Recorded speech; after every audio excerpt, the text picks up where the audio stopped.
আসসালামু আলাইকুম। আপনারা সবাই কেমন আছেন? বাংলাদেশ এবং আয়ারল্যান্ডের মধ্যকার লাস্ট ম্যাচ মানে সিরিজ ডিসাইডেড ম্যাচ। এই ম্যাচ হলো বাংলাদেশের জীবন মরণ লড়াই।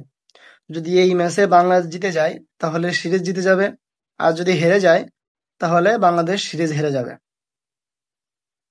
এই জন্য এই ম্যাচটা বাংলাদেশ ক্রিকেটের জন্য অনেক গুরুত্বপূর্ণ। এই গুরুত্বপূর্ণ ম্যাচে বাংলাদেশের মূল স্কোয়াড কেমন হতে পারে চলেন আমরা আলোচনা করি। প্রথমেই যদি বাংলাদেশের ওপেনিং নিয়ে কথা বলি তাহলে ওপেনিংয়ে প্রথম দুই ম্যাচে তানজিদ তামিম এবং পারভেজ হাসান ইমন এই দুজনেই থাকবেন। আর যদি 3 নম্বর পজিশনের কথা বলি, ক্যাপ্টেন লিটন বরাবর সেই থাকবে, কারণ তার রিপ্লেসমেন্ট কেউ তো নিতে পারবে না। আর দ্বিতীয় ম্যাচে সে যেভাবে 50 করলো তার জন্য তার ম্যাচে থাকাটা তো আরো গুরুত্বপূর্ণ এবং সে থাকবেনি। চতুর্থ পজিশনে যে কথা বলি তাহলে সাইফ হাসান যদিও এই দুই ম্যাচ সে যেভাবে পারফরমেন্স করে সেভাবে পারফরমেন্স হচ্ছে না। সে বাংলাদেশ দলে চান্স পেয়েছিল ওপেনিং এ পারফরমেন্স করার কারণে। যদিও তাকে মিডল অর্ডারের জন্যই বাংলাদেশ টিম দলে নিয়েছিল, কিন্তু সে ওপেনিং এ পারফরমেন্স করেছে, এই জন্যই তাকে দলে সুযোগ দেওয়া হয়েছে। কিন্তু আমাদের ওপেনিং এ যাই হোক চলতেছে, কিন্তু আমাদের বাংলাদেশ সব থেকে দুর্বল সাইড হলো মিডল অর্ডার।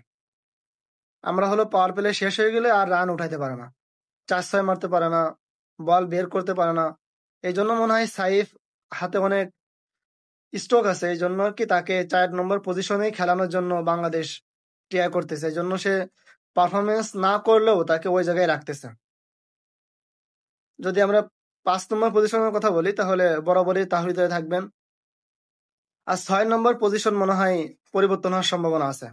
মনে হয় আবার জাকির আলী অনিক আবার আসতে পারে দলে, কারণ জাকির আলী অনিকের পরিবর্তে দ্বিতীয় ম্যাচে নূর হাসান সোহানকে সুযোগ দিলেও সে জাকির যতটা খারাপ খেলেছে তার থেকেও আরো মনে করেন জঘন্য খেলেছে হলো আমাদের সোহান।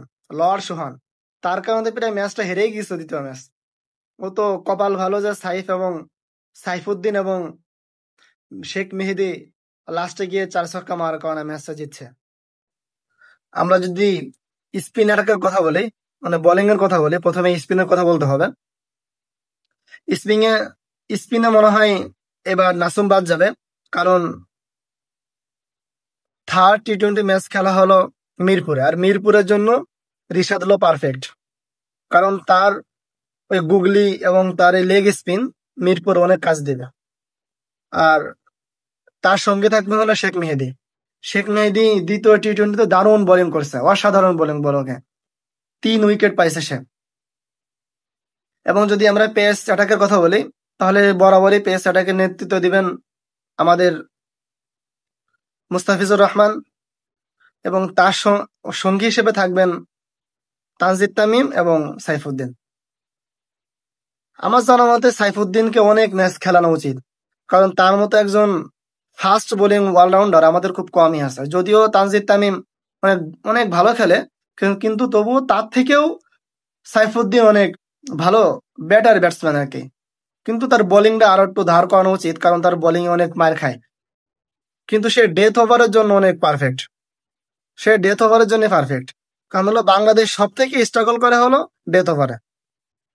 কারণ বাংলাদেশের যদি আপনি লাস্ট ম্যাচ দেখে থাকেন, মানে লাস্ট কয়েকটা সিরিজ, তা দেখবেন যে আমরা প্রথম দিকে অসাধারণ বোলিং করে সবাই, কিন্তু লাস্ট 5 ওভারে সব থেকে বেশি মার খায়, প্রায় আপনার 50, 60, 70 এভাবে লাস্ট 5 ওভারে খায় যায়, যেটা মনে করেন একটা ডেথ ওভার এমন একটা দলের জন্য খুবই দুঃখজনক। কারণ এই পরিমাণ যদি একটা দল মার খায় লাস্টের দিকে, তখন মনে করেন আর আপনি দলে থাকতে পারবেন না, দল থেকে ছিটকে যাবেন। যেরকম মনে করেন প্রথম ম্যাচে আমরা লাস্ট 5 ওভারে মার খাইছি 54 রান, যা বাংলাদেশ দলের জন্য অত রান খাওয়াটা টাফ ব্যাপার, কারণ আমাদের তো ব্যাটিং সাইড তেমন ভালো না।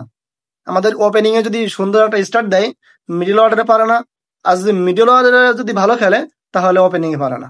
আর আমাদের যে কোনো একদিক থেকে মনে করেন ব্যাটিং এর দুর্বল থাকেই, তাই জন্য আমাদের ম্যাচ সাধারণত মনে করেন ওই বলাররাই জিতে।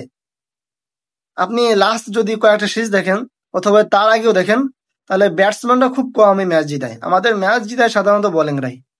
এই জন্য মনে করেন আমাদের বোলিং এ সব থেকে দুর্বল আছে হলো ডেথ ওভার। ডেথ ওভার আমাদের তেমন কেউ বল করতে পারে না, কোনো মুস্তাফিজ ছাড়া। এই জন্য আমার জানার মতে সাইফুদ্দিনকে দলে নেওয়া এটা সব থেকে একটা বুদ্ধিমানের কাজ হবে। ঠিক আছে, আজকে এই পর্যন্তই। আপনার সাথে ভালো থাকবেন। আসসালামু আলাইকুম।